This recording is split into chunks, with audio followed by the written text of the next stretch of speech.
रामकृष्ण हरी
रूप पाहे चालू छनी रूप पाहे चालू छनी रूप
Thank you.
देवसे चित्ती त्याचे घडावी संगती, त्याचे घडावी संगती, त्याचे घडावी संगती।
देवा पूर्वावी वासना देवा पूर्वावी वासना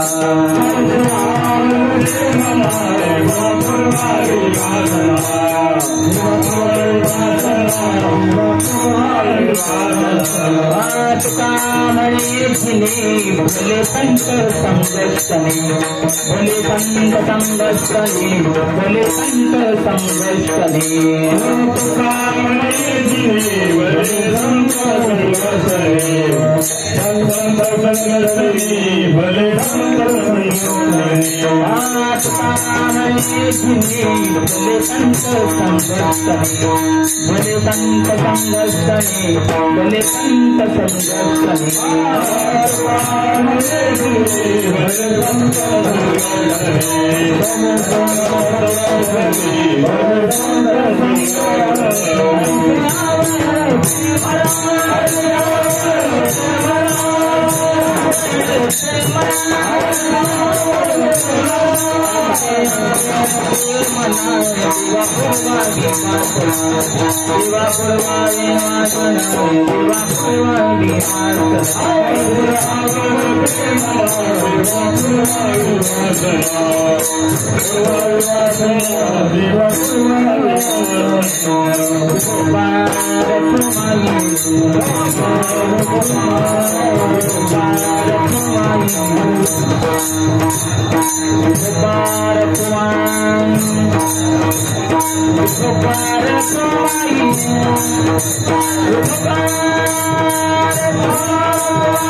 हरिभक्तपरायण भरत महाराज, तुम्ही तुमचं नाव काय? भरत आणि केंद्रे महाराज.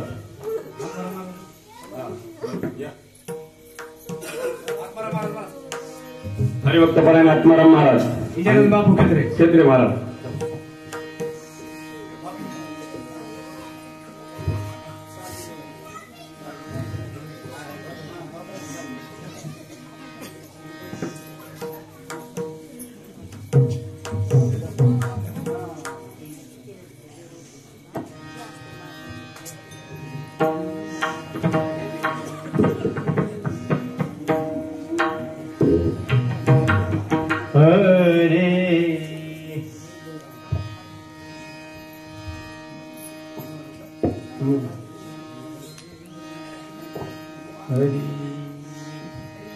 देव वसती देव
संगति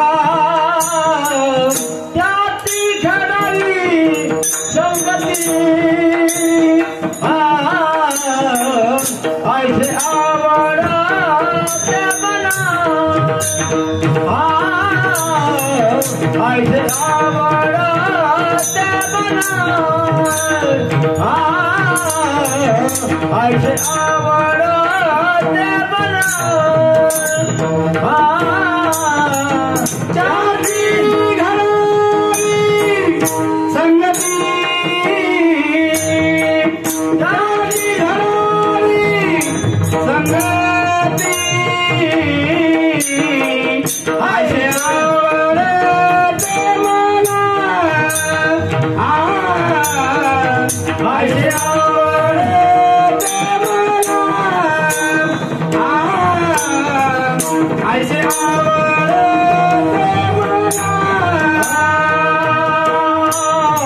देवा फुलवाली माता हरी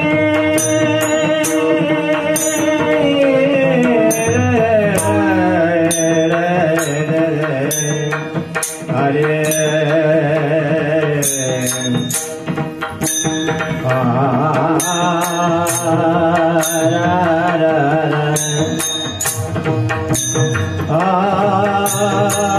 पुरवावे वासदा पुरवावी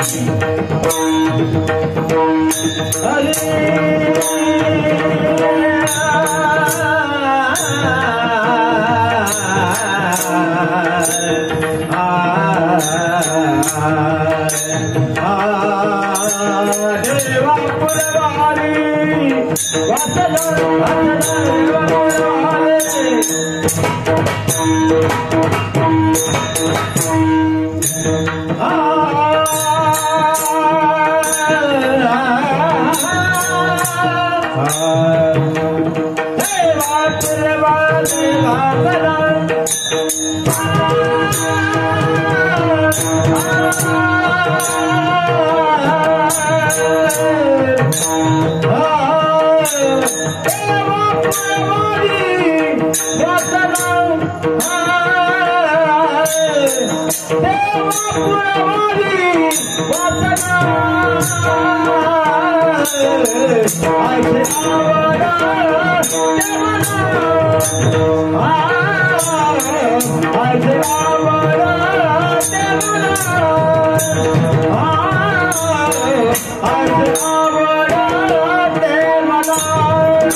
देव वसे चित्ती त्याची घडावी संगती ऐसे आवडते मना देवा पूर्वावी वासना संत जना सवे भेटी नहो अंग संग तुटी ऐसे आवडते मना देवा पूर्वावी वासना तुका मने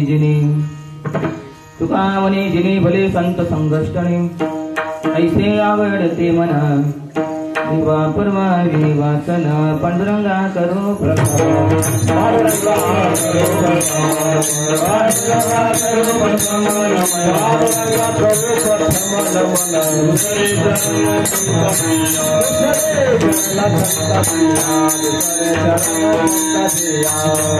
पांडुरंगा करू प्रथम नमन दुसरे चरण संतांची त्यांच्या कृपादाने कथेचा विस्तार बाबाजी सद्गुरु दास तुका ओम नमो जी आद्या वेद प्रतिपाद्य तेजे स्वसंवेद्या आत्मरूपा देवा तुझी गणेश सकल अर्थमती प्रकाश मनी निवृत्तीदास उदार जयांचे केली स्मरण होय सकल विद्येचे आदिकरण ते शिवंदु श्री चरण श्री गुरूंचे निर्मत करुणीयता ओम ब्रह्मानंदम परमसुखदम केवलम ज्ञानमूर्ती दद्वातीतं गगन सत्पुरुषं तत्त्वमस्यादिलक्ष्यम् एकं नित्यं विमलमचलं सर्वदि साक्षीभूतं भावातीतं त्रिगुणरहितं सद्गुरुतं नमामि यदक्षरं मनाख्येयम् आनन्दम् अजम् अव्ययम् श्रीमन्निवृत्ति नाख्येति ख्यातं दैवतम् आश्रये गुरुरीत्याख्यया लोके साक्षात् विद्या हि शाङ्करी जयत्या ज्ञानमस्तस्ते दयाद्राये निरन्तरम् सार्धकेन च कस्यार्ध शिवयोः समरूपिणम् ज्ञातुं न शक्यते लग्नं मितिद्वैतच्छलान्मुः अद्वैतम् आत्मनं सत्त्वं दर्शयन्तो नितस्तरां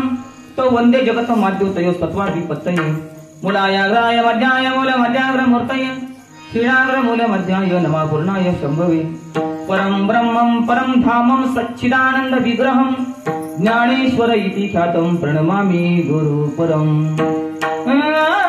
ओम नमो ज्ञानेश्वर ओम नमो ज्ञानेश्वर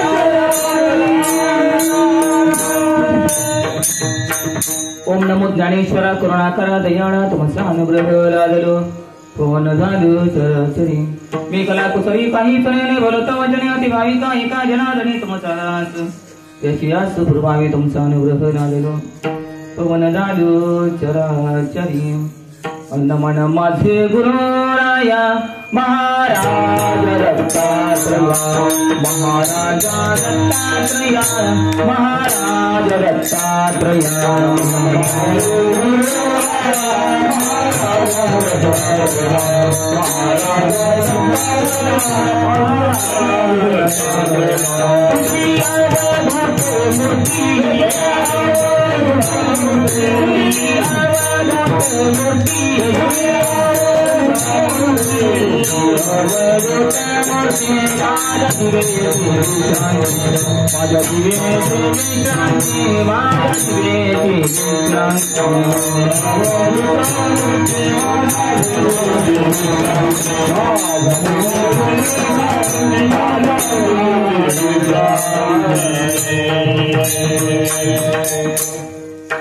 नमन माझे गुरुराया महाराज दत्तात्रेय तुझी अवधूत मूर्ती माझा दिवेची विश्रांती प्रस्तुत प्राप्त प्रसंगी करण्याशिवाय कोणतेही कार्य करत नाही सालाबाद प्रमाणे येणारा थोडासा माझा आवाज ओढला जातोय सगळ्याचाच आवाज ओढतोय मध्ये एक म्हणजे एकच राहू सालाबाद प्रमाणे येणारा दत्त जन्म उत्सवाच्या निमित्तानं असणारा हा श्री क्षेत्र शहाजहानपूरमध्ये असणारं श्रीपाद नगर आनंदाश्रमामध्ये गेली अविरत 17 वर्षे पूर्णपणे चालू होता. चालू वर्षी 18व्या वर्षामध्ये आपण पदार्पण केलं आणि 18व्या वर्षामधला आजचा जो कार्यक्रम आहे, आजचा जो दिवस आहे, हा सांगतेचा कार्यक्रम आहे. आजच्या 7व्या दिवसाची सेवा माझ्या वाट्याला आली.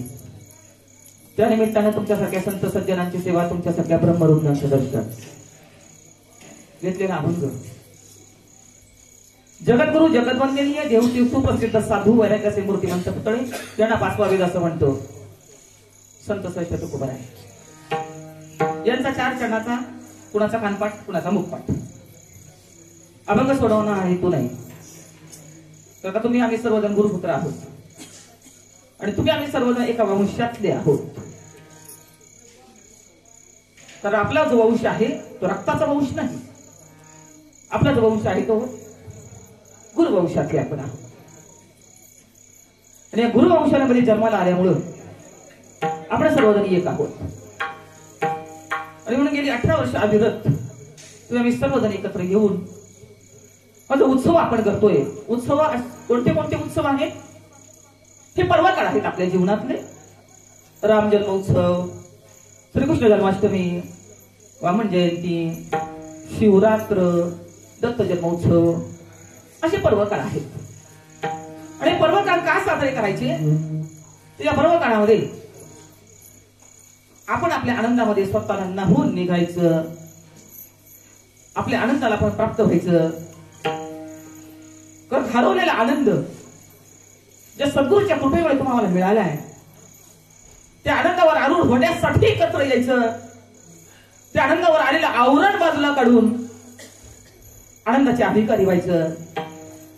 कारण गुरुपुत्र हा आनंदावर आरूढ झालेला असतो. आणि म्हणून आजचा जो अभंग आहे तो मागणी पर प्रकरणातला आहे. कारण का पहिल्या दिवशी नामपर, दुसऱ्या दिवशी संतपर, मग उपदेशपर, भक्तीपर, ज्ञान, वैराग्य या भूमिका, भक्तीच्या भूमिका आहेत. भूमिका वाढल्या पाहिजेत. भक्ती, ज्ञान, वैराग्य आणि भगवंताकडे काय मागायचंय, काय मागितलं तुकोबाराने काय मागतोय आपण. साधू संतांचं मागणं ते देवाकडे आहे. आजचा पर्वकाळ आहे, राम जन्म आहे. आणि राम जन्मानंतर भगवान परमात्म्याकडे जे तुम्हाला मागायचंय तो संत संघ मागायचा आहे. तर भगवान परमात्म्याचा अवतार कार्य कशासाठी आहे, या जगतामध्ये देवही अवताराला आले, या जगतामध्ये संतही अवताराला आले, या जगतामध्ये तुम्ही आम्ही अवताराला आलो. पण आपला अवतार झाला ही गोष्ट वेगळी. आपला हे अवतारच आहे. संतही आले, देवही आले, जीवही आले. कारण काय, जीव जरी 4 कारणाने जन्माला आला, वासना, कर्म, दुःख, पाप, पुण्य, याच्यामुळे जरी जीव जन्माला आला, आपण तुम्हाला ऐकलंय की आपल्याच कर्मामुळे आपल्याला जन्माला यावं लागतं. आपणच आपल्या जन्माला कारणीभूत ठरतो. त्याच्यामध्ये देवाचा काही हस्तक्षेप नाही. या 4 कारणामुळे जीव जन्माला येतो. पण का आलाय जन्माला, धर्म समजून घ्यायला जीव जन्माला आलाय. धर्म माझी धर्म स्वरूपी राणे हाची खरा धर्म. एवढा धर्म कळायला पाहिजे. धर्म म्हणजे काय, स्वरूप साक्षात्कार, याला धर्म म्हणायचं. धर्म म्हणजे काय, कोणता जातीवाचक शब्द नाही. आम्ही धर्म समजून घ्यायला आलो. धर्माचं रक्षण करण्याकरता परमात्मा अवताराला आला. धर्म सांगायला संत आले. धर्माचं रक्षण करण्याकरता परमात्मा अवताराला आलाय. धर्म रक्षावया अवतार घेशी आपुल्या पाडीसी भक्त जन. पण भगवंताकडे मात्र द्वैत आहे, देवाकडे द्वैत आहे. देव काय करतोय, दुर्जनाचा संवार करतोय, फक्त भक्ताला पायाची जागा देतोय. पण संत जे आले ना, संत जे आले, संत जगाला आपल्या पायाची जागा देतात. संत धर्माचंच पालन करण्यासाठी आले. धर्माचे पालन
धर्माचे पालन करणे पाखंड खंडन त्याची आम्हा करणे काम बीज वाढवावे नाम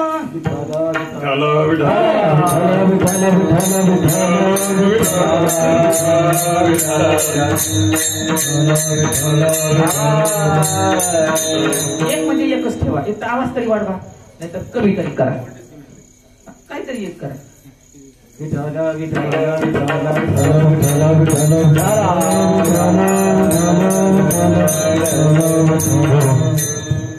पुढे आज पूर्व काळ आहे. भगवान परमात्मा धर्माच्या कार्यासाठी अवतराला आला आहे आणि तो आजचा दिवस आहे. आजचा दिवस हा पवित्र दिवस आहे. ऋतुकाल हेमंत, नक्षत्र रोहिणी, शुक्ल पक्ष दिनी पूर्ण तिथी, तिथी ते पौर्णिमा, मास मार्गशीर्ष, गुरु तो वासर उत्सव काळ, एका जनार्दनी पूर्ण अवतार, निर्गुण निराकार आकारले. भगवान परमात्मा निर्गुण असताना गुणामध्ये आलाय, अव्यक्त असताना व्यक्तामध्ये आलाय, सगुणामध्ये आलाय. ज्याला रंग नाही, ज्याला रूप नाही, ज्याला नाव नाही, गाव नाही, असा परमात्मा तुमच्या आमच्या करता 3.5 हाताचं शरीर धारण केलं भगवान परमात्म्याने. हो, आणि या वृत्ती लोकर धर्माच्या कार्याकरता अवतीर्ण झालाय.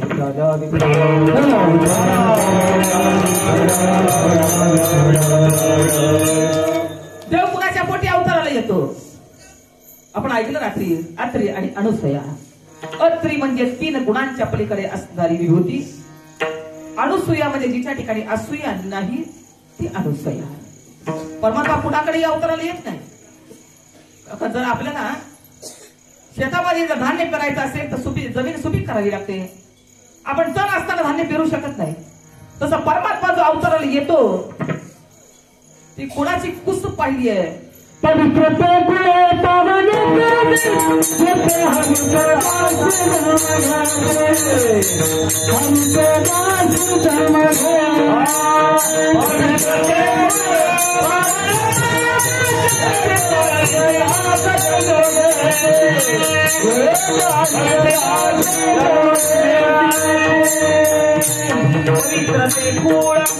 पावन तो देश जेथे हरीचे दास जन्म घेती. भगवान परमात्मा पवित्र कुस पाहून, पवित्र देश पाहून, आणि भगवान परमात्म्याचा अवतार कार्य जास्त आहे. आणि तुम्हाला न द्या भरतखंडामध्ये मिळाले, कारण भगवान परमात्मा संतांच्या ताब्यामध्ये आहे. ही भूमी संत भूमी आहे, ही देवभूमी आहे. भरतखंडी नरदेह प्राप्ती ही तव परम भाग्याची संपत्ती. ते तर विवेकी पुरुषार्थी ज्याचा वाशावरती मी परमात्मा कोणाच्या ताब्यामध्ये आहे.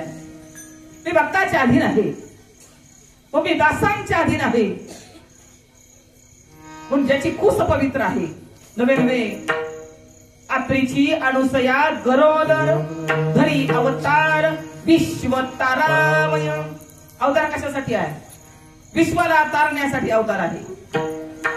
अत्री आणि अनुसयाच्या पोटी आहे. गरोदर म्हणजे जिचं पूर्ण उदर भक्तीनं, भावानं, प्रेमानं, त्याच्या व्यतिरिक्त तिच्याकडे काहीच नाही. पूर्ण भक्ती भाव आणि प्रेमानं तिथं उदर भरलेलं आहे. अशा भक्ताच्या पोटी अवताराला भगवान परमात्मा आले. पण जो भक्ती करतो ना, जो भक्ती करतो त्याच्यावर आपल्याला शिकवण काय घ्यायची? ब्रह्मा विष्णू महेश भिक्षा मागण्याकरता आले. एका स्त्रीमध्ये एवढी ताकद आहे.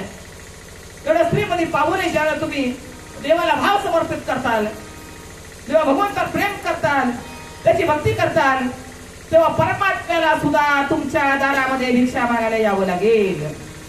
तुमचा भाव पाहून, तुमची भक्ती पाहून, तुमचं प्रेम पाहून. आणि ब्रह्मा विष्णू महेश यात्री आणि अनुसयाच्या पोटी जन्माला येऊन खऱ्या अर्थानं जन्माला येताना देव आहे. जन्माला येताना देव आहेत, पण कार्य कशाचं आहे?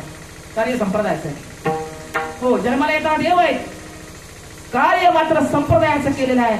संप्रदायाचं नाम संप्रदाय परत तुमच्या आमच्यापर्यंत आलं. ते कुणापासून आले? दत्तात्रयापासून आले. पण दत्त संप्रदाय म्हणा, अनंत संप्रदाय म्हणा, दत्तापासून हे नाम तुमच्या आमच्यापर्यंत आले. कारण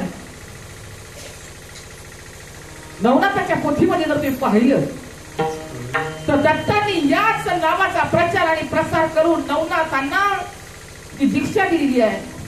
आपण अनुग्रह म्हणतो, त्याच्यामध्ये दीक्षा नावाला आहे. जी दीक्षा दिलेली आहे त्या दीक्षेची साधना नवनारायणांनी, बरे त्याच्यामध्ये जालिंदरनाथ असतील, मच्छिंद्रनाथ असतील, गोरक्षनाथ असतील, गैलीनाथ असतील, निधीनाथ असतील, चौरंगीनाथ असतील, हे सगळे नाथपंथीय ज्यांना श्रीगुरूचा सहवास म्हणजे दत्तात्रय महाप्रभूंचा सहवास त्यांच्या जीवनामध्ये त्यांना झालाय. आणि दत्तात्रय महाप्रभूंच्या सहवासानं जी दीक्षा प्राप्त झाली, त्या दीक्षेची साधना 12 वर्ष साधना केलेली आहे. आणि साधनेचं फळ काय? साधनेचं फळ आहे की परिपक्वता. जीवनामध्ये त्याच्या प्राप्तीसाठी नरदेह मिळाला आहे. वास्तविक आता देवाला अवताराला यायचं कारण नाही, पण तो अवतार केवळ तुमच्या आमच्यासाठी आहे. अवताराला येऊन काय करणार देव? फक्त जगाच्या कल्याणार्थ देवाचा अवतार आहे. आपल्या पाळीची भक्त जन, आपल्या पाळीची भक्त जन, आपल्या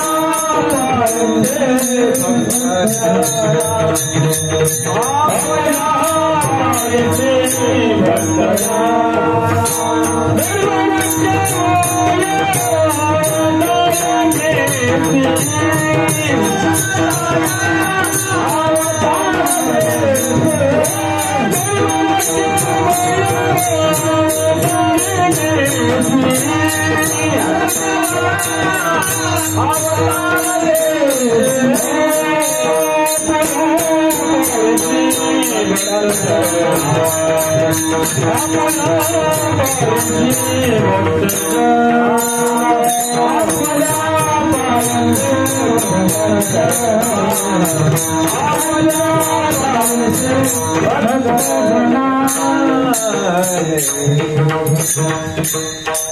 धर्मरक्षावया अवतार घेसी आपल्या पाळीसी भक्त जन. धर्माच्या रक्षणार्थ भगवान परमात्म्याने अवतार घेतला. पण दत्तात्रयांच्या अवताराच्या अगोदर विष्णूचं जर कार्य पाहिलं, विष्णू, ब्रह्मा, विष्णू आणि महेश.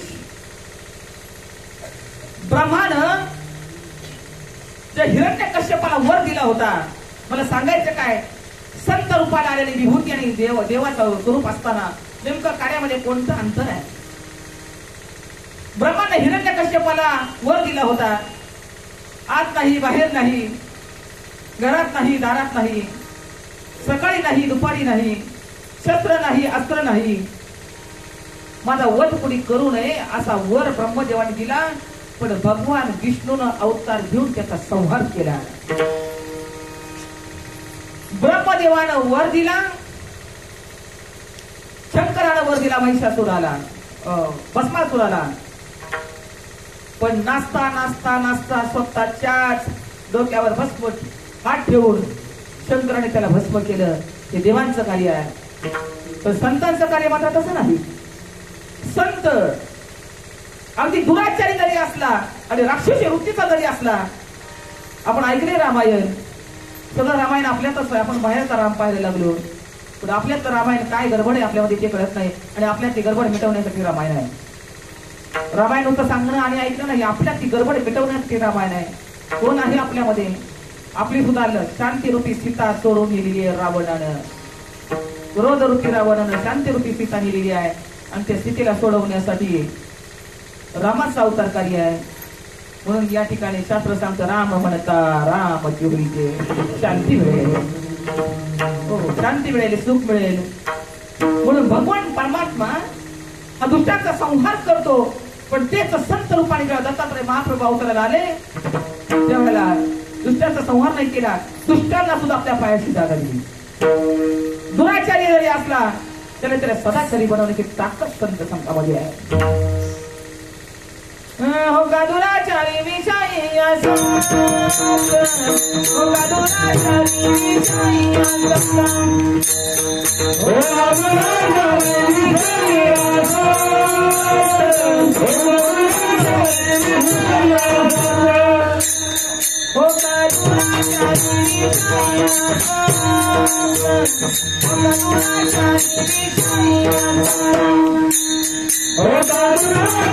विषयी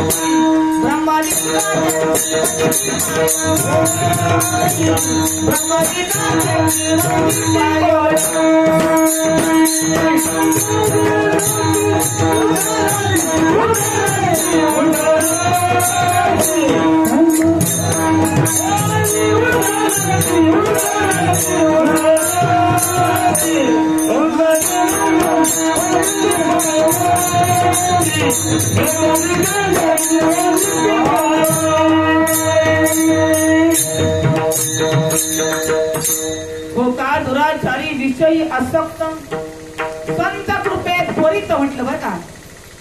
हो, म्हणून संतांच्या पदस्पर्शाने पुनित झालेले तुम्ही आम्ही सर्वजण. संतांचा पदस्पर्श म्हणजे नामाचा स्पर्श जीवनामध्ये प्राप्त व्हायला पाहिजे. त्वरित म्हणजे बाबा सांगायचे जसं पाण्यावरची लाट पाण्यावर उठते आणि किती क्षणामध्ये पाण्यामध्ये मावळते. हो, तेवढ्या वेळामध्ये तुमचा उद्धार होईल. आपण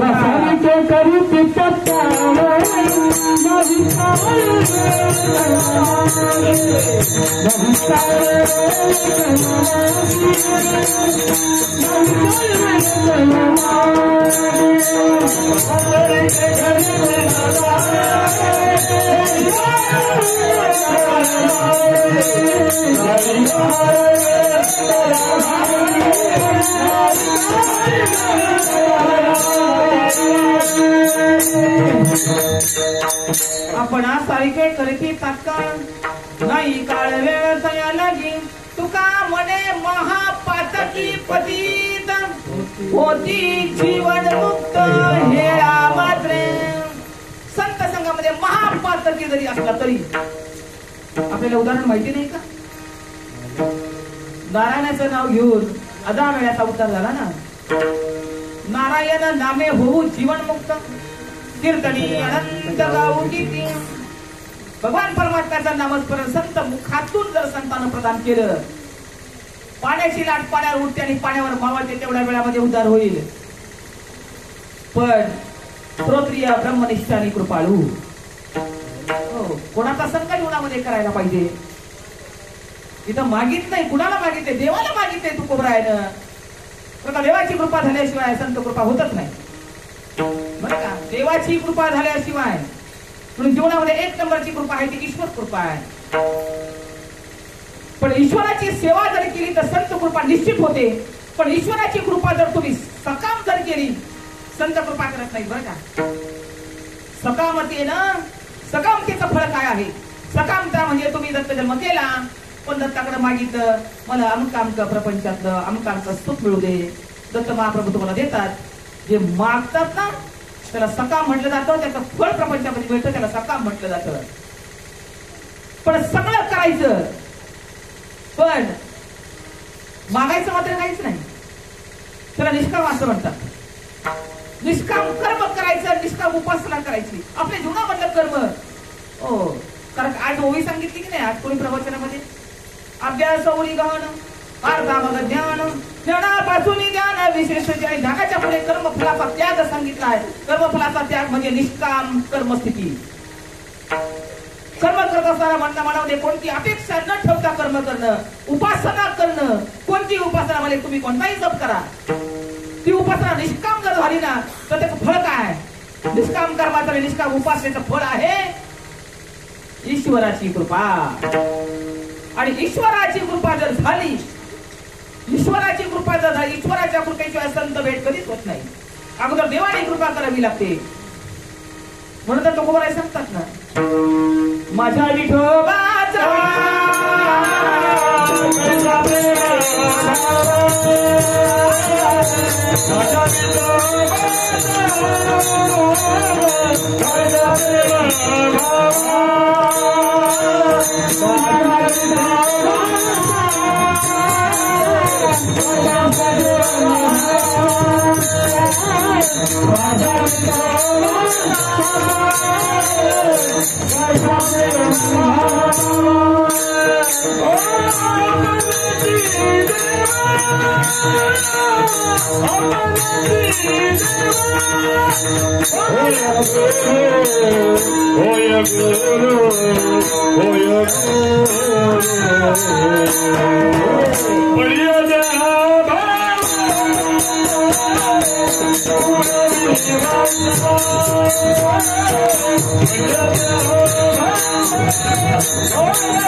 जीवनामध्ये एक नंबरची कृपा आहे ती ईश्वर कृपा आहे.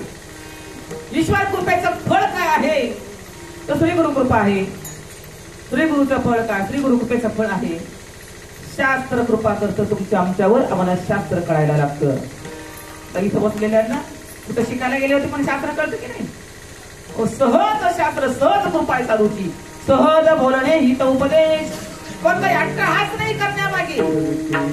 हो, अट्टहास कोणताच नाही, पण सहज त्यांच्या कृतीतून त्यांच्या वाणीतून ते बाहेर पाडतं ना. कारण का शास्त्राच्या मागे साधू कधी चालत नसतो, बरं का?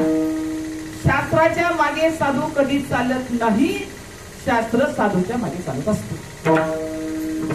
त्यांच्या कृतीतून त्यांच्या वाणीतून या सगळ्यातून तुम्हाला शास्त्र शिकायला मिळतं. शास्त्र कृपा होते तुमच्या आमच्यावर. शास्त्र कृपा पण झाली, पण आता अंतकरणाची कृपा जर झाली नाही तर हो, सगळ्यात महत्वाची कृपा अंतकरणाची कृपा आहे. अंतकरणाची कृपा म्हणजे काय? शास्त्रही कळतंय, गुरुकृपा झाली, ईश्वर कृपा झाली, पण ध्यानाला बसावंसं वाटत नाही. समजून घ्यायचं अंतकरणाची कृपा कमी पडली, आणि अंतकरणाची कृपा कमी पडली की विचारांची तफावत होते. शास्त्र कळूनही विचारांची तफावत होते. पण संत विचार ऐकले, संत विचार ऐकले, पण संतांच्या विचारांचा विचार आपण केलाच नाही. जे जे शास्त्र श्रवण करतो त्या शास्त्राचे अंतर्भूत जे विचार आहे ते विचार तुम्हाला कळणं फार गरजेचं आहे. पण कळून घ्यायचं असेल तर ना कळे ते कळे, कळे ते ना कळे, कळे ते ना वळे गुरुवीर. जे कळत नाही ना ते श्री गुरु सांगत असतात आणि आईच्या मायेनं सांगतात, बरं का? हो, श्री गुरु कृपा, श्री गुरु आईच्या मायेनं सांगत असतात. चुकलं तरी कारण का फणसाला वर्ण काटे आहेत, फणसाला वर्ण काटे आहेत, पण आतमध्ये काय काटे आहेत का? नाही. श्री गुरु कृपा सांगते बरं का, फणसाला वर्ण काटे आहेत पण आतमध्ये काटे नाहीत ना. कदाचित श्री गुरु रागवल्यासारखे दिसतील पण ते रागवत नसतात बरं का. ते रागवत नसतात आणि त्यांचं रागवणं जे आहे ना ते जीवाच्या हितात असतं का त्यांना माहिती आहे साधकांना काय केल्यानंतर कोणता धोका निर्माण होतो ते श्री गुरुला माहिती असतं. मग ते रागवल्यासारखे करतात पण रागवत नसतात. म्हणलं फणसा वर्ण काटे पण आतमध्ये काटे नसतात. जसं ऊस डोंगा परी रस न हे डोंगा. अरे ऊस लागला तिकडे आहे रस लागला तिकडे आहे का नाही. श्री गुरुची कृपा आघात आहे पण श्री गुरुची कृपा प्राप्त करून घेण्यासाठी संत संग करावा लागतो. आणि हा संत संग अनंत जन्माच्या पुण्याईला प्राप्त होतो. अनंत जन्माचं पुण्य बरं का संत संघासाठी. तिळा तिळा पुण्याचा फळे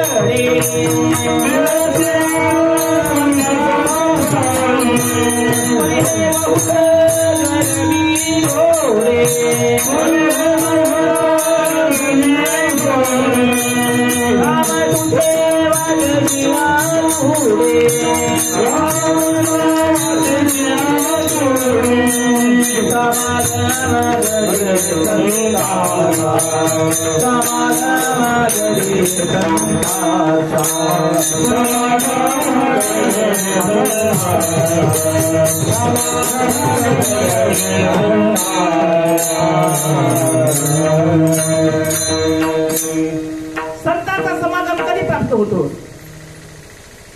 तीळ तीळ पुण्य सापडे. अनंत जन्माचं पुण्य तीळ तिळानं पुण्य साठावं लागतं. पाप पुण्य समान झालं माणसाचा जन्म मिळतो पण निव्वळ पुण्य ज्याला तयार होतं निव्वळ पुण्य आहे ना संत संग मिळत असतो. तुमच्या आमच्या सर्वांचं पुण्य उतू आलंय बरं का. हो तुमचं आमचं पुण्य फळाला आलं. आपलं भाग्य उजळले भाग्यात पुण्य फळले बहुधा दिवसा. पुण्य फळले बहुधा दिवसा.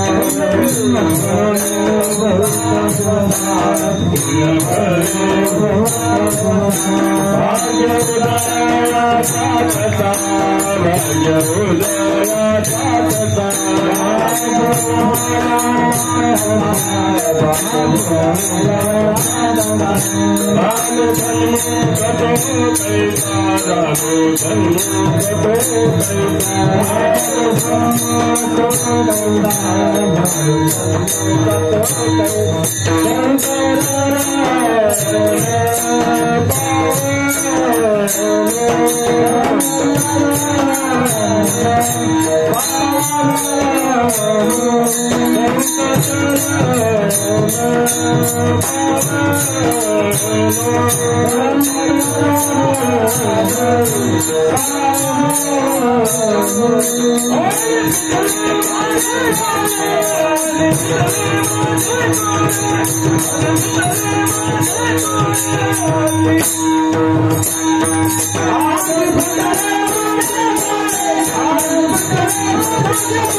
पुण्य फळले बहुत दिवसा.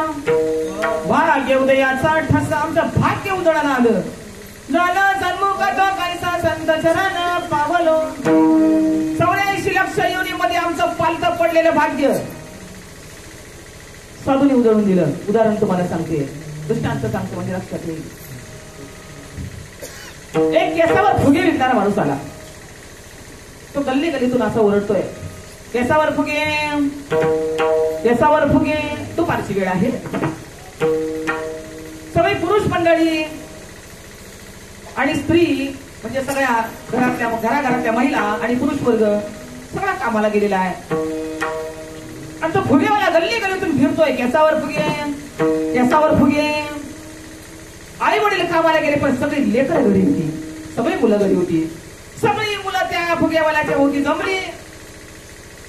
आणि कोणी कोणी आपल्या आईने जिथं केस ठेवले ते काढून आणले त्या फुगेवाल्याला दिले आणि केसावर फुगे घेतले.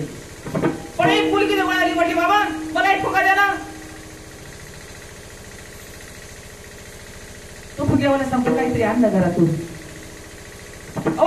केस नाहीये, पण मला फुगा घ्यायचा आहे. अगं धान्य बघणं असलं तर धान्य असलं तर धान्य. म्हटले नाही, आमच्याकडे धान्य पण नाही. माझे वडील, मला वडील नाही. माझी आई सकाळी जाते आणि संध्याकाळी तिकडून कामावरून येताना काहीतरी घेऊन येते आणि आमचा उदरनिर्वाह ते करत होतो. आमच्या घरामध्ये काहीच नाहीये. काहीतरी असेल ना तुझ्या घरामध्ये. माझ्या घरामध्ये काहीच नाही. एखादं भांडं असलं तर आण ना. तुझ्या आमच्याकडे भांडी पण नाहीयेत. हा म्हणे एक ताट आहे, फक्त एक ताट आहे म्हटली. ते ताट माझ्या आईनं रांजणावर पालतं घातलंय. माझ्या आईनं ते ताट रांजणावर पालतं घातलंय. तुझी मला म्हणलं आण मग ताट. ते ताट असं होतं, सकाळी चूल पेटवली की ती बाई म्हणजे त्या मुलीची आई त्या पातेल्यावर ते झाकण ठेवायची आणि दोघींचं पाणी तापून झालं की तेच ताट रांजणावरती पालतं घालायची. असं आतून बाहेरून काळं कुट्ट ते ताट झालं होतं. आणि फुग्यावाल्याने सांगितल्यावरून त्या पोरीला काही कळालं नाही. ती ताट घेऊन पळत आली. म्हणजे फुग्याले बाबा हे ताट घ्या आणि मला फुगा द्या. फुगावाल्याने ते ताट हातामध्ये घेतलं. ताट एवढं जोड होतं काही कळालंच नाही. फुगेवाल्याला वाटलं जर्मनचं म्हणावं तर हलका लागायला पाहिजे, स्टीलचंही हलका लागायला पाहिजे, पण ताट एवढं जोड कधी असत नाही. कशाच असं आहे त्याला थोडी शंका आली. लोखंडाचं आहे का ते पाहूया. पण त्याने एक कोरदार दगड घेतला आणि त्या ताटाला आडवे तिडवे उभे सगळ्याशी शिरे मारले. शिरे मारल्याबरोबर त्या ताटामधून एक वेगळी चमक त्याच्या नजरेस पडली. आता तो थोडा पारखी होता.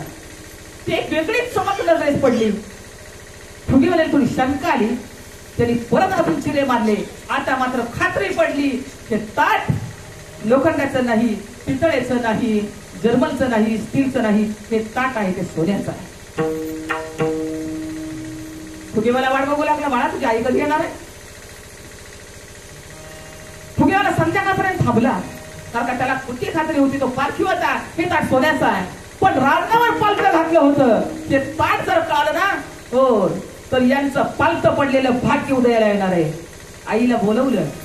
बोले बाई दारोदार हिंडून मी कामाला जात आहेत, घरात खायला सुद्धा काही नाही, पण तुमच्या जवळ जी अमूल्य अशी वस्तू आहे ना ती वस्तू जर तुम्हाला कळाली असते तर तुम्हाला दारोदार फिरावं लागलं नसतं.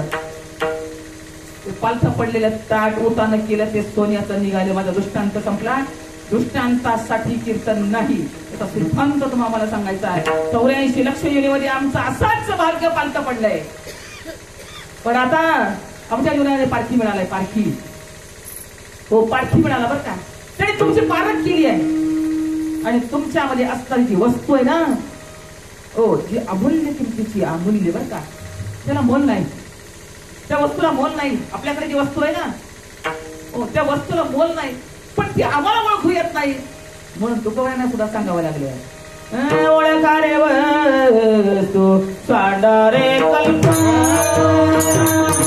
ओळखा रे वस्तू साडा रे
गाठ्यातला नाही पण वारकऱ्याच्या नित्य पाठातल्या 12 अभंगामधला हा अभंग आहे. 12 अभंग म्हणजे साधकाला खऱ्या अर्थानं उत्तम मार्गदर्शन करणारे अभंग आहे. ओळखणारे वस्तू, ते वस्तूची ओळख नाही. जसं ताट पालतं पडलं होतं, ते आईला ओळख नव्हती, तशी आपल्या जवळ जे अनमोल किमतीचा रत्न ज्याला म्हटलंय ना, त्याची ओळख आपल्याला नाही. ती ओळखलंय साधूने, तर साधू पारखी आहे. साधूने ओळखलंय आणि जीवाला जवळ बोलवलंय. जीवाला जवळ बोलवलंय. जसं आईला बोलवलं ना फुगेवाल्याने, तसं जीवाला जवळ बोलवलंय आणि सांगितलं, बाबा 84 लक्ष मध्ये फिरलायस, आता माणसाच्या जन्माला तू आलायस ना, आता जन्म घालू नये वाया, मानवाची उत्तम काया. म्हणजे आता जन्म वाया घालू नका रे बाबांनो. हो, आता सुंदर असं शरीर तुम्हाला मिळालंय, आता जन्म वाया घालू नका. आता तुमचा अधिकार तुम्हाला कळायला पाहिजे.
बहुत जन्मांती जोडी लागली से हाती तरी पांडुरंगी भाव.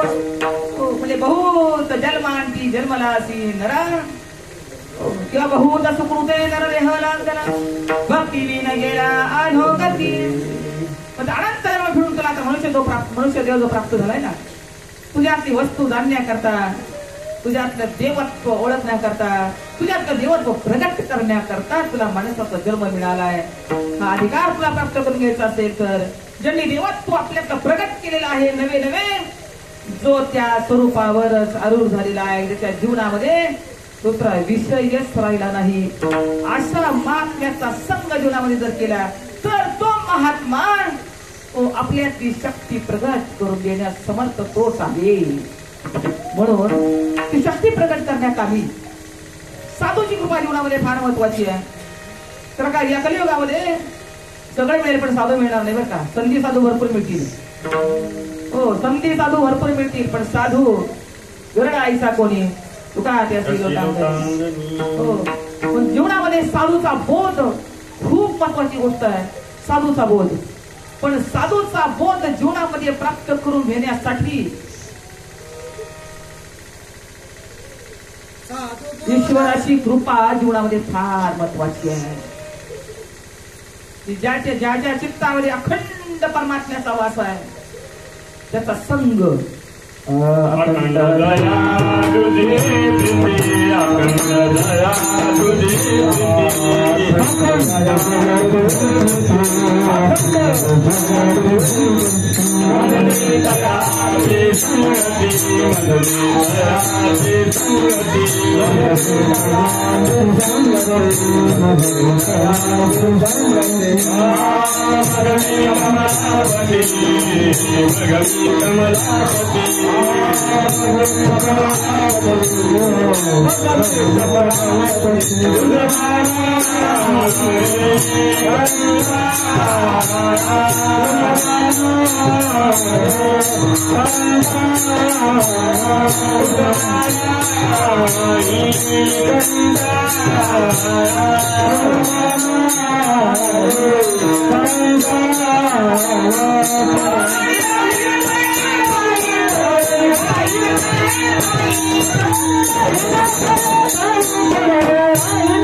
जीवनामध्ये असांचा संग दे देवा की तो अखंड त्याच्या अंतकरणामध्ये अखंड भक्ती आहे, अखंड वैराग्य आहे, प्रभू प्रेम आहे, अखंड दया तुझी प्रीती, मद दे तयांची संगती, मग मी कमलापती तुझं बाण आणि कंटाळा पडवणी राहीन तये ठाई, उगाच संतांची पायी न मागे न करी काही तुझी अलगा विठोबा. देवा अशांचा संघ जर मला जीवनामध्ये दिला ना तर मी त्याला काही मागणार नाही. बरं काय तुझी शपथ घेऊन सांगतो, मी पडून राहील, काही मागणार नाही, पडून राहील, त्याच्या चरणाजवळ मी पडून राहील,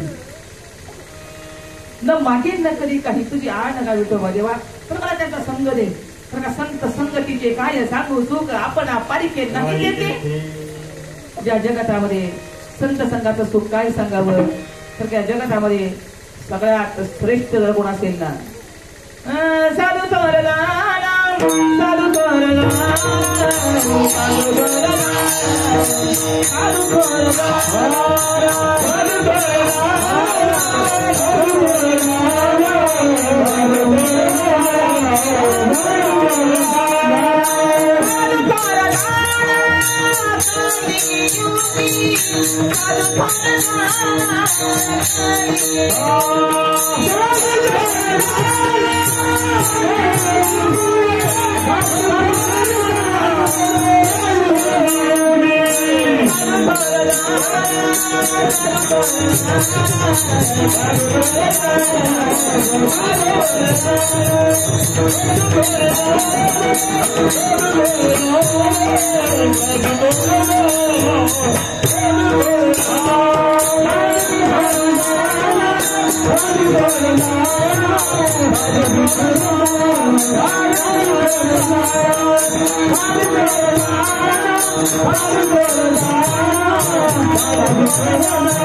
जीवनामध्ये साधूची कृपा सगळ्यात श्रेष्ठ जर आपल्या जीवनामध्ये काय असेल तर आपल्या जीवनाचं सगळ्यात महत्वाचं कर्तव्य असं काय आहे.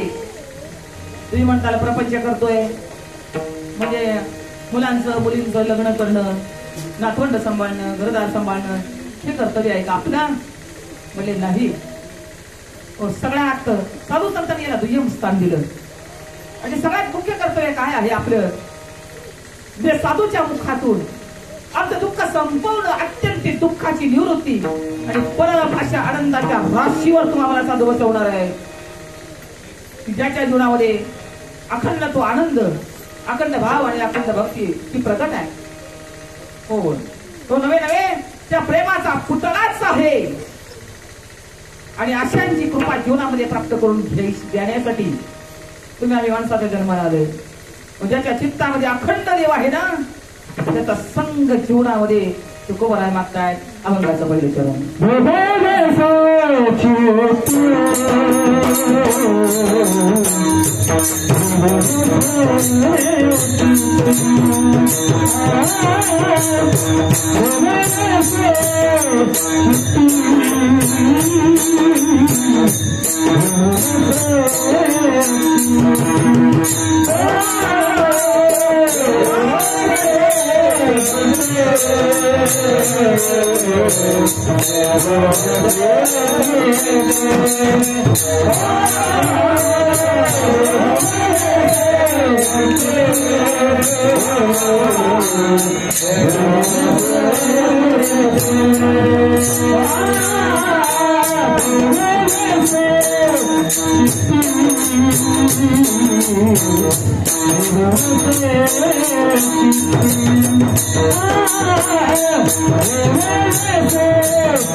Oh,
देव वसे चित्ते त्याची घडावी संगती.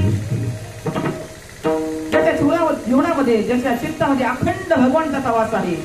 भगवंताचा वास कुठं नाही, साधूच्याच अंतकरणामध्ये फक्त आहे का, साधूच्या चित्तामध्ये आहे आणि दुसरीकडे कुठेच नाही का आहे. देव तर सगळीकडेच आहे, प्रत्येकाच्या हृदयात देव आहे, पण त्याच्या चित्तामध्ये अजून आलेला नाही.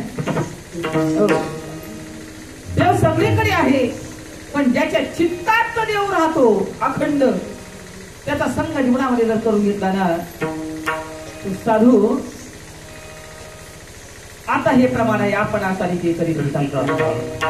आता त्या साधूची शरणागती जर केली तर त्यांच्या चित्तातला देव कसं यार दईची त्यार दई घातले द्वैतना मोडता केले आपण.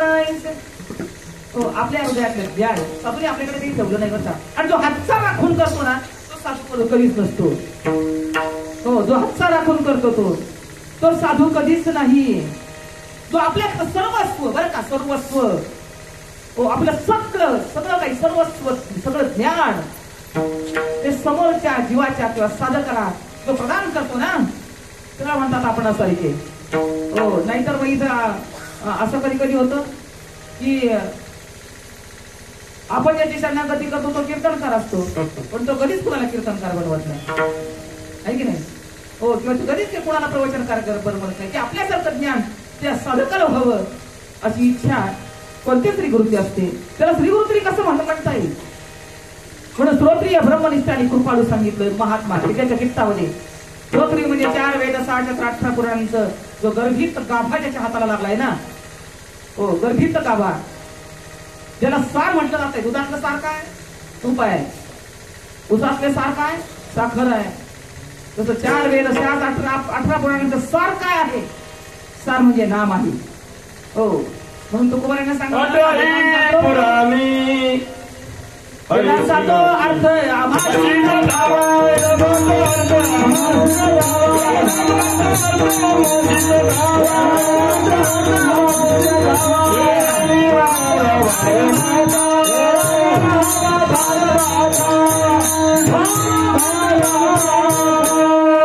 तुकोबाराचा कमात कळवतो. वेदांचा तो अर्थ आमाची तो ठेवा का गर्भित गाभा जो सार हाताला लागलाय ना, वेदांचा अंत. वेदांत म्हणजे काय, वेदांचा जिथे अंत होतो ना त्याच्या पलीकडे आपलं स्वरूप आहे बरं का. हो, वेदांचा अंत जिथं होतो. पण वेद जाणून गेला पुढे मौनावर हे भूय तुझला प्राप्त नाही. वेद जाणून गेला पण त्यांनी मौन धारण केलं, कळालं नाही असं नाही, वेदाला कळालंय. हो, पण वेद त्या आत्मस्वरूपाबद्दल त्यांना बोलता येत नाही. आता तुम्हाला जर विचारलं तुम्हाला काय झालं नेमकं, काय सांगता येतं, बोलता येते का, नाही. हो, कारण का जी स्थिती आपली आहे ते सांगायला शब्द नाहीत. शब्द कुठपर्यंत आहेत, शब्द फक्त स्वरूपाकडे निर्देश करतात. पण आपलं जे स्वरूप आहे ना, तिथं कोणताही शब्द चालत नाही. शब्द नाही.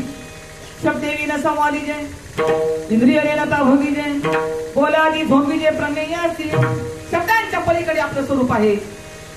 म्हणून तर म्हटलंय ना, त्रिगुणात्मक मूर्ती दत्त हा जण 3 गुणांच्या पलीकडे.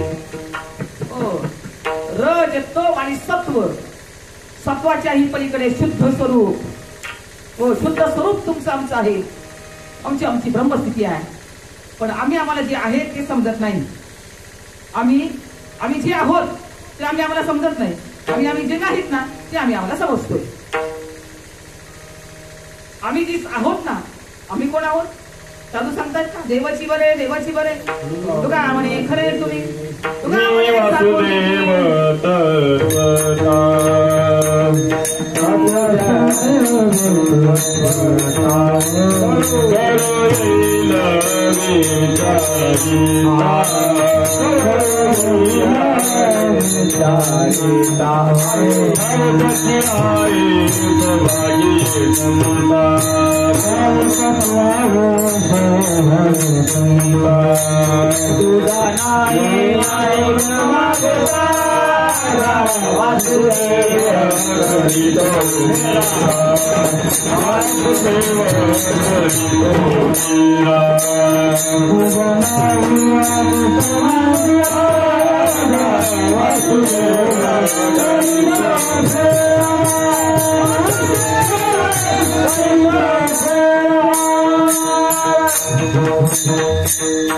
म्हणजे मी जी वस्तू आहे ती मला कळत नाही. मी मानत नाही आणि मी नको आहे ते मी मानतोय. आपलं स्वरूप काय आहे? मी वासुदेव तत्वता. पण आपण देव आहोत. संत सांगतायत की जीवच देव आहे. पण आम्ही ते मान्य करत नाही. साधू संतांना त्याचं उत्तर मिळालं, मी वासुदेव तत्वता. कळो येईल विचारावं लागेल बरं का कोणाला तरी. त्याशिवाय कळू तुम्हाला कळणार नाही. म्हणून मार्ग्या गेला तो देखील जीवकला हरी पाटील स्थिरवला तोची धन्य. पण संतांच्या संगती मनोमार्गगती अकळावा त्रिपती येणे फत्ते. संत संघाशिवाय आपलं स्वरूप आपल्याला कळणार नाही. पण ईश्वराची कृपा जीवनामध्ये प्राप्त करून घेणं ईश्वराच्या कृपेचं फळ आहे. संत संघ किंवा साधूची कृपा. भागवतामध्ये फार सुंदर दृष्टांत आला देवाच्या बापाचा, वसुदेवाचा.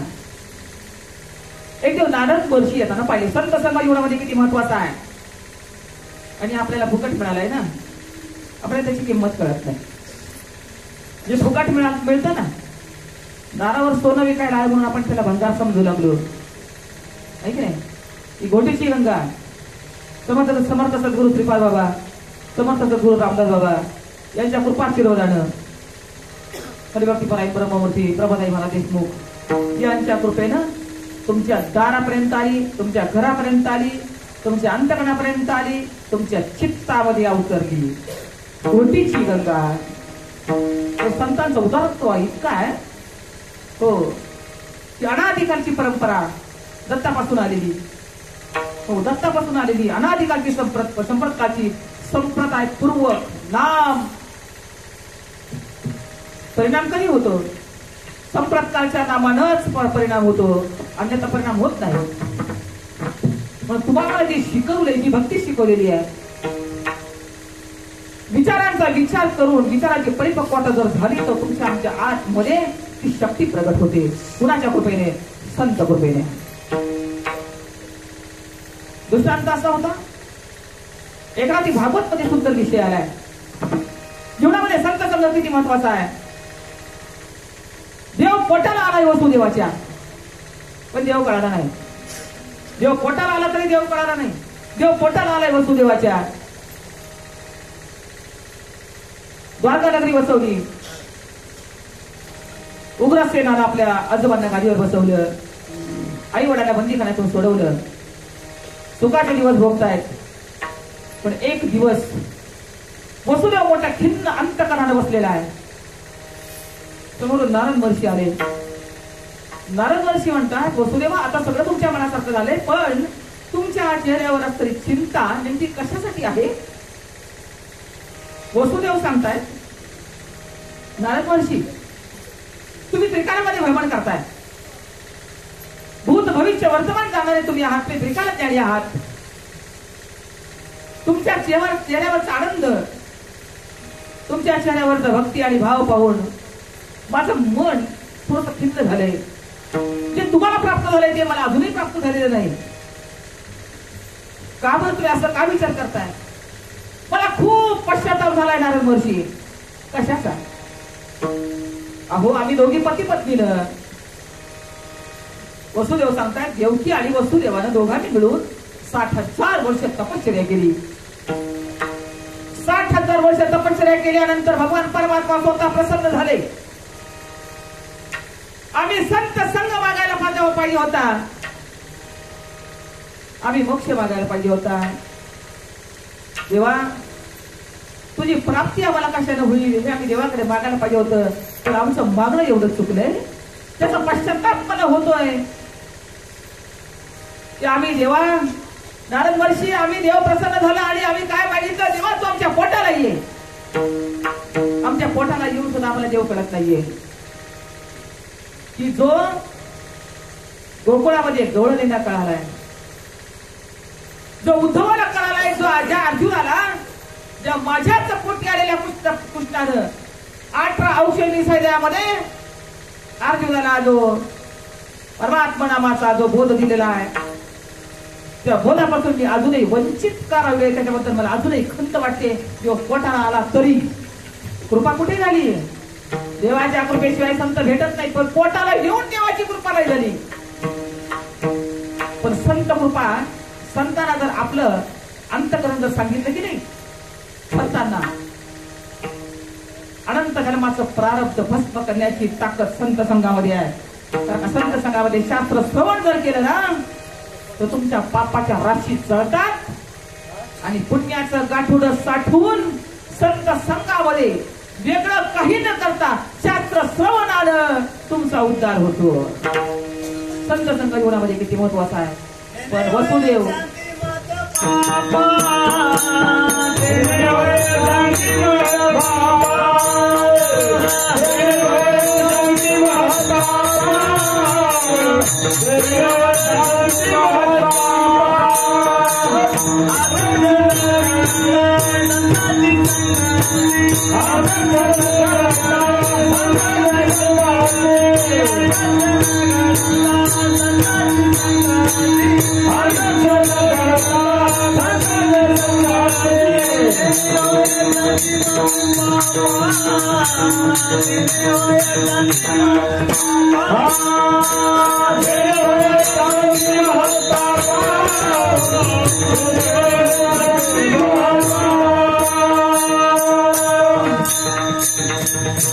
अर्धा क्षण घडता संतांची संगती, तेणे होय शांती महत्त्वाप.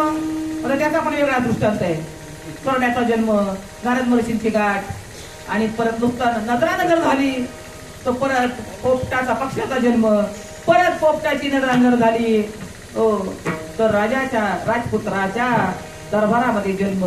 संत संघाचा परिणाम ते सांगायला मला वेळ नाही. आता माझा दृष्टांत असा चाललाय की वसुदेव जेव्हा आपल्या खिन्न मन अंतकरणानं नारद महर्षी जवळ सांगतायत की मला माझ्या पोटी येऊन सुद्धा देव कळाला नाही. नारद महर्षी सांगतात, पोटाला आला म्हणून देव कळणार नाही. देव पोटाला आला तरी देव कळणार नाही. कारण देव आपण ऐकलंय आजपर्यंत, कृष्ण म्हणजे कोण आहे? वसती वासुदेव म्हणजे तुमच्या अंतकरणामध्ये, डोक्याच्या केसापासून. अंतकरण कुठे हो? अंतकरण कुठे सांगता येतं का? हृदय कुठे हे सांगता येईल, पण अंतकरण कुठे सांगता येतं का तुम्हाला? अंतकरण कुठे माहिती का? डोक्याच्या केसापासून पायाच्या नाकापर्यंत जेवढं अंतकरण आहे बरं का. हो, एवढं अंतकरण आहे, त्याला विशिष्ट जागा नाही. डोक्याच्या केसापासून पायाच्या नाकापर्यंत अंतकरण व्यापलेलं आहे. हो, आणि नारद महर्षी सांगतात, वसुदेवा, देव पोटाला आला तरी देव मिळणार नाही किंवा देव कळणार नाही की जो तुमच्या हृदयामध्ये अखंड बसलेला आहे. पण हृदयातला कळून घेण्यासाठी श्री गुरुची कृपा जीवनामध्ये फार महत्वाची आहे. गुरु तेथे ज्ञान, ज्ञानी आत्मदर्शन, दर्शनी समाधान अति जैसे. श्री श्रीगुरु काय करतात मग अपेक्षित जी आपुले तेही सांगतीला पुसले जेणे अंतःकरण बोधिले संकल्पना होय अंतःकरणाचे संकल्प विकल्प काढून त्या नामाची प्रतिष्ठापना जेव्हा करतात ना तेव्हा तुमचं मन भक्तीला लागतं आणि मनाला जर त्याची चटक लागली ना नामाची मनाला जर सत्संग आवडायला लागला पण देवा हा सत्संग माझ्या मनाला आवडतो पण तो अखंड राहू दे बरं का तो मला भगवान परमात्म्याकडे मागणी लागतात माझ्या मनाला आवडतं काय आवडतं पैसे आवडते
ऐसे आवडते म्हणा देवा पूर्वावी वासन वासना कोणती आहे वासना हरिरूप झालेली आहे हो आता वासना शिल्लक राहिली नाही वासनेचं परिवर्तन झालंय हो वासनेचं परिवर्तन झालंय वासना हरिरूप झाली प्रपंचातली कोणती वासना राहिली नाही ऐसे आवडते म्हणा देवा पूर्वावी वासना देवा आता माझ्या मनाला फक्त सत्संग आवडतोय सत्संग म्हणजे देहाचा संग नाही परत घोटाळ्यावर का इथं हो सत्संग म्हणजे देहाचा संगत नाही संत संग म्हणजे विचारांची संगत हो नाहीतर बरोबर फिरून सुद्धा विचार जर परिपक्व नाही झाले तर माणूस घसरल्याशिवाय राहणार नाही पण विचारांची संगत ज्ञानोबा तुकोबाच्या विचारांची संगत श्रीगुरुमुखा तुमच्या बोधानं विचारांची परिपक्वता म्हणजे खऱ्या अर्थानं साधना आहे जीवनामध्ये सगळ्यात महत्वाची ती साधना आहे सगळ्यात महत्वाचं आहे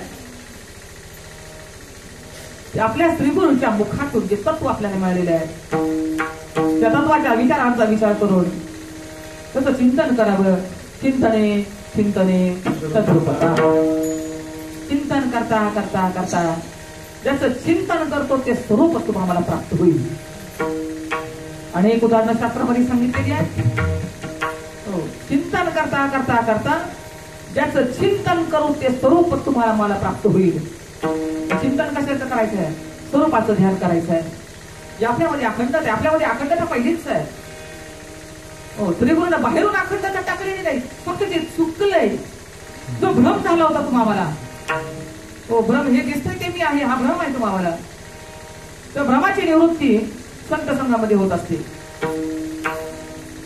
म्हणजे वरचं जे कवच आम्ही जे स्वतःहून जे अडकून घेतलंय आमच्या अंगामध्ये व ते कवच हळूहळू हळूहळू साधू काढतोय विठाला विठाला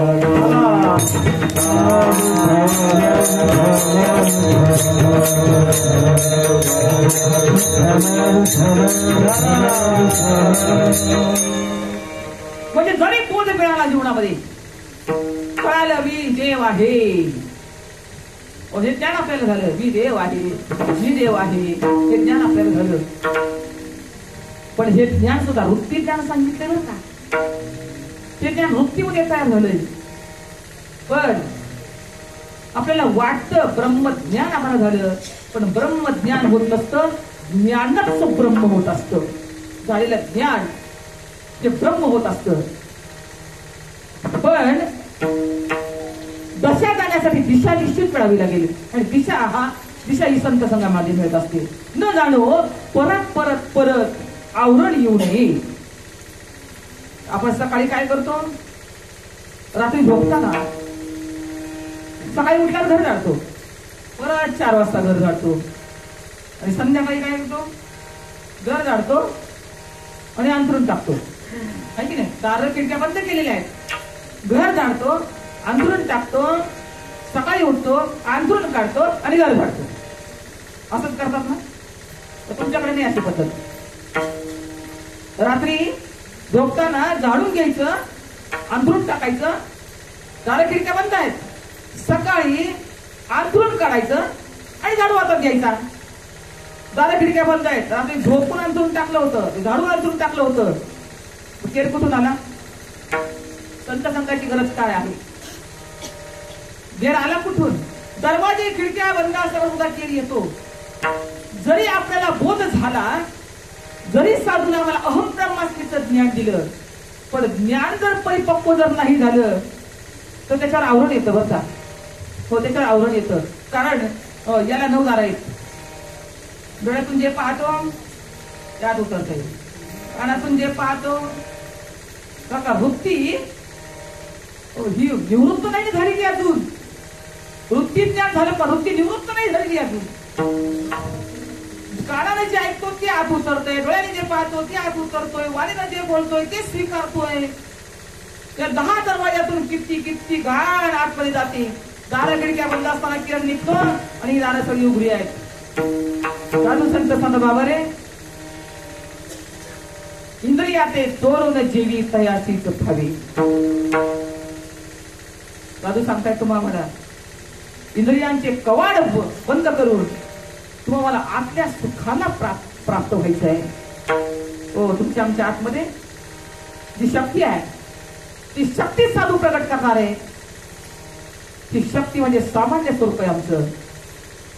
पण सामान्य करून घेण्यासाठी आम्हाला असामान्यामध्ये नेऊन परत सामान्यामध्ये साधूनी टाकले. असामान्यामध्ये जर परत राहिलात ना, मी देव आहे, मी देव आहे, मी देव आहे, माझी पूजा करा, हे असामान्य जर किंवा मी कीर्तनकार आहे, मी अमुक आहे, मी ढमुक आहे, हे असामान्य झालो. पण असामान्य लाकडातला अग्नी सामान्य स्वरूप आहे. पण असामान्य जर झाला ना, प्रकट जर झाला ना, तो त्याच्या संपर्कामध्ये जो जातो ना त्याला जाळून टाकतो. तसं असामान्य आपण राहता कामा नये. आपण सामान्य स्वरूप आहे, सगळ्यांमध्ये आहे. तो सगळीकडे लाजले गे माया आता कवनावा वाळू, आता कवनावा वाळू, जिकडे पावे तिकडे, जिकडे पावे तिकडे चतुर्भुज गोपाळू. हो वाळू मी गेले माये गेले मारके, माये गेले मारके, जिकडे पावे तिकडे, जिकडे पावे तिकडे चतुर्भुज सारिके. आता म्हणजे कुठं पाहू? मी काय माझ्याकडे का फक्त? सगळ्यांमध्ये मी आहे. हो, पण ही स्थिती प्रपंचामध्ये राहून होत नाही. म्हणून इथं काय आहे सत्संगामध्ये आलेला आवरण दोष हा सारखा सारखा येत असतो. आवरण दोष निवृत्त करण्याकरता, हो, म्हणजे शास्त्रामध्ये 2 दोष सांगितले. अज्ञानाच्या 2 शक्ती आहेत, एक आवरण आणि विक्षेप. आवरण म्हणजे काय? आहे ते झाकून टाकायचे, आणि विक्षेप म्हणजे नको तेच पाहायचे. इथं संत संघामध्ये आपली परिपक्व स्थिती झाली, पण प्रपंचामध्ये गेलं की नको ते दृष्टीला पडतंय आणि आपल्या त्याच्यामुळे आहे ते झाकून टाकतो. तर इथं तो दोष आवरण आणि विक्षेप नावाचा दोष संत संघामध्ये जातोय बरं का.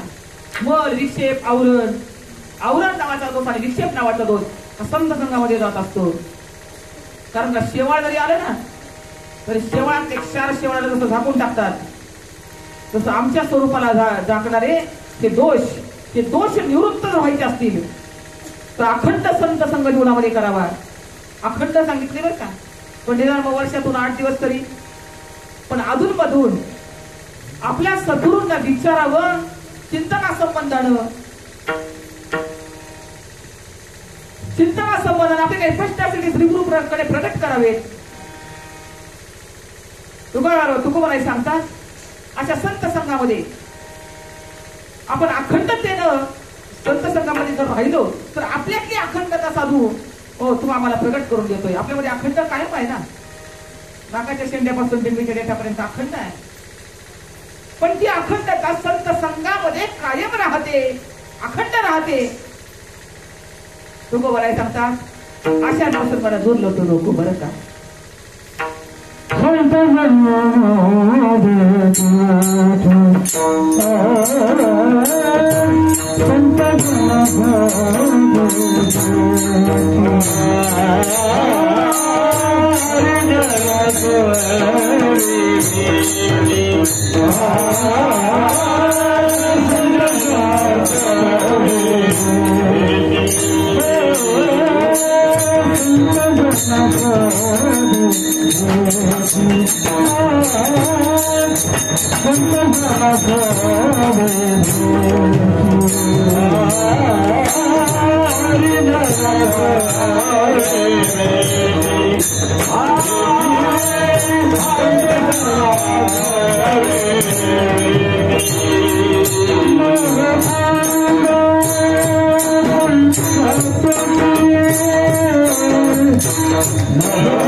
संत जना सवे भेटी किंवा हरिजना सवे भेटी दोन्ही पण काही मालिकेत हरिजना सवी आहे आणि काही मालिकेत संत जना सवी आहे.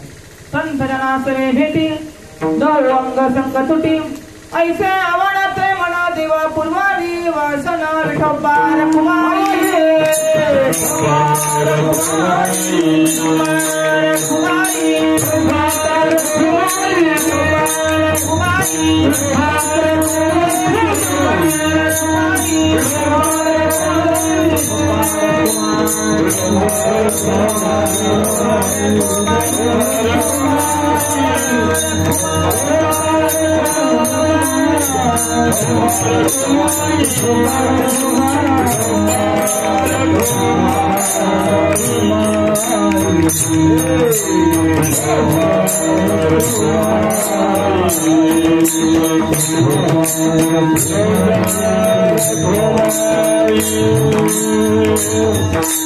भगवान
तुका म्हणे जीने तुका म्हणे जीने तुका म्हणे जीने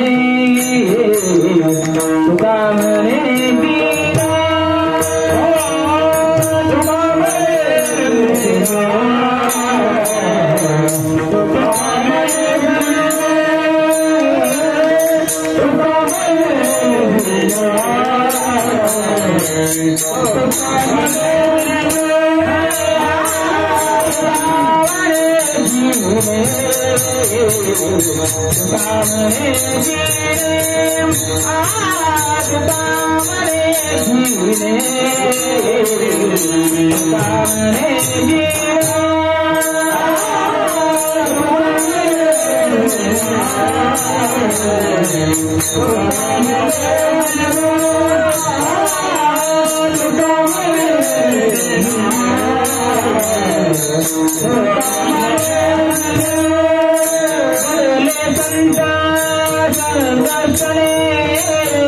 भले संत संघर्षणे भले संत संघर्षणे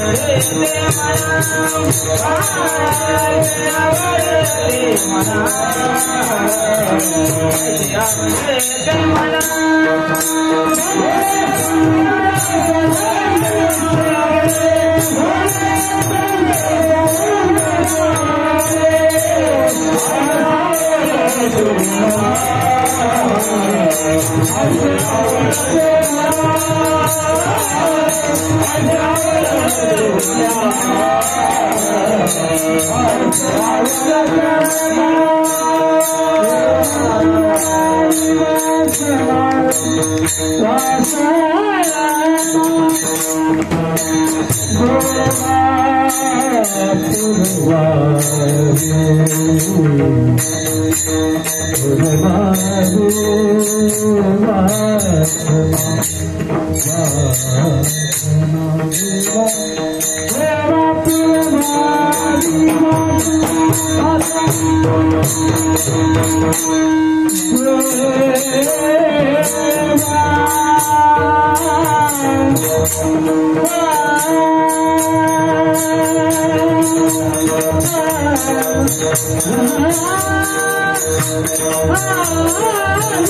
संघर्षणे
तुका आवडे दिले भले संत संगष्टने ऐसे आवडते मना देवा पूर्वानी वासना.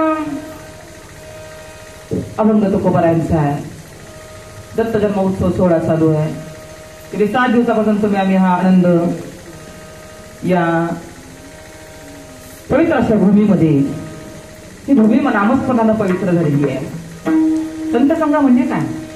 संत संघामध्ये सकाळी उठल्यापासून संध्याकाळपर्यंत तुमचं अविरत चिंतन, जिथे सकाळी उठल्या काकडा असते. आणि या वर्षी विशेष करून आपले कुलवडे आई कुलवडे बाबा सकाळी सुंदर काकडा होतो.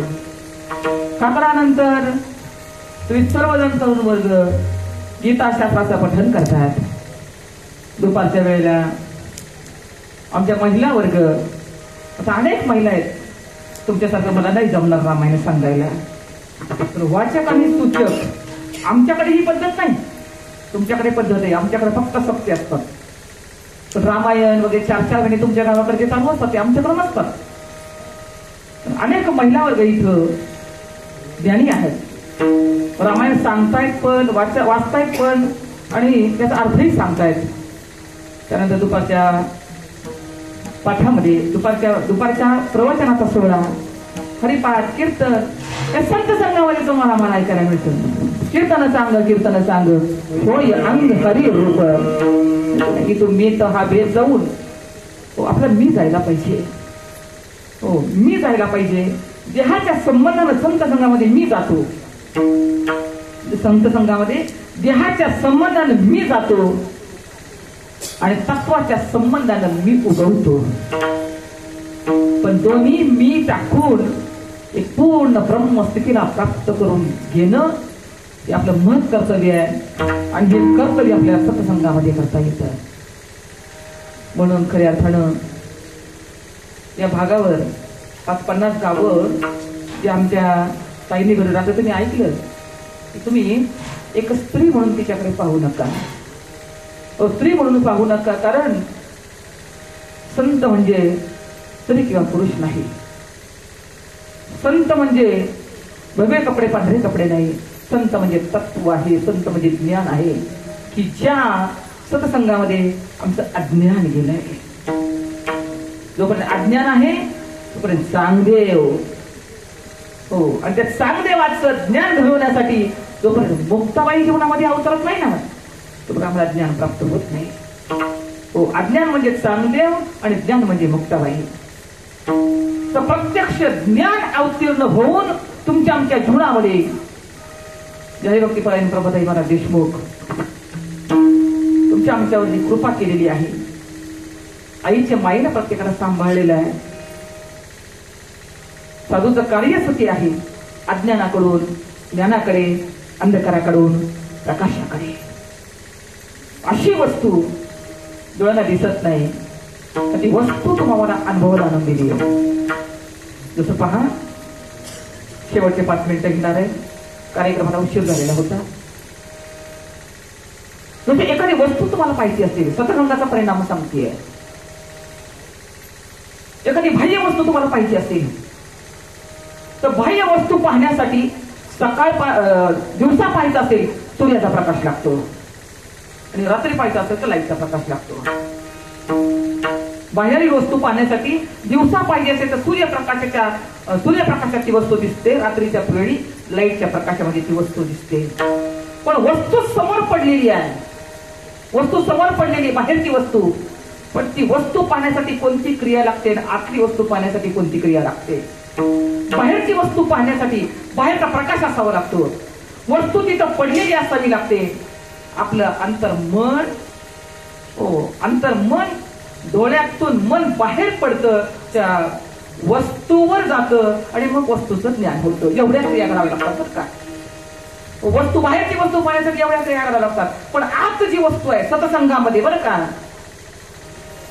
जे पहाटे विन पाहावीत, अमृते विन देवावीत, योगे विन दावीत, कैवल्य डोळा. आपली कैवल्य स्थिती साधुनी सहज बरं का, सहज बाह्य प्रकाशाशिवाय तुमच्याच प्रकाशामध्ये, कारण तुम्ही स्वयंप्रकाशी आहात. हो, तुम्ही सर्वजण स्वयंप्रकाशी आहात. तुमच्याच प्रकाशामध्ये तुम्हालाच पाण्याची क्रिया संत संघामध्ये होत असते. म्हणून तुका म्हणे जिने भले संत संघटने ऐसे आवडते मला देवा पूर्वाने वासना. ज्ञानेश्वर माऊली ज्ञानराज माऊली ज्ञानेश्वर माऊली ज्ञानराज माऊली.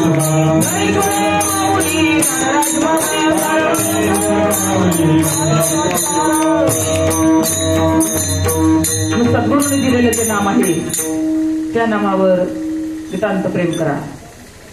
प्रेमाविन भजन नाकाविन मोती अर्थाविन मोती वाचणे काय.